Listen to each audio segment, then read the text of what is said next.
Hello mga madam, for today's video, ang lulutuin po natin ay adobong pusit. Yan, magisa po tayo ng bawang.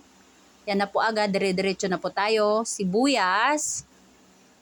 Yan. Luhaluin. Yan. At ilagay ang kamatis. Yan. Halu-haluin po yan. Yan. Yan. Ilagay na po natin ang pusit. Yan. Pag medyo brownish na po yung bawang, mga sibuyas, madam, mga ricados natin, ilagay na po natin ang pusit. Yan. Tapos lagyan natin ng ginisa mix. Yan. Para malasa. Para masarap, di ba? Yan.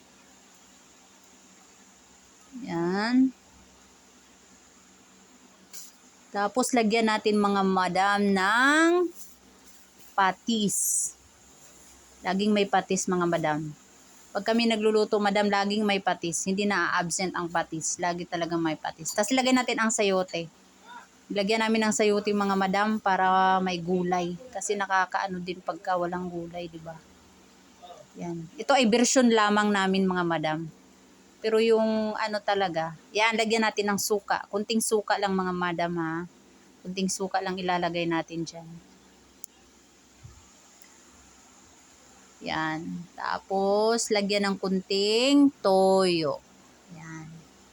Lagyan ng toyo para medyo lalong sumarap. Yan. Lagyan ulit madam ng ginisa mix kasi kinulang. Kinapos yung ginisa mix kanina. Lagyan ulit. Yan. Kasi mahigit 1 kilo yung pusit madam eh. So ano siya, marami-rami siya ng konti. Yan, tapos yan. Halu-haluin. At yan na po mga madam ang ating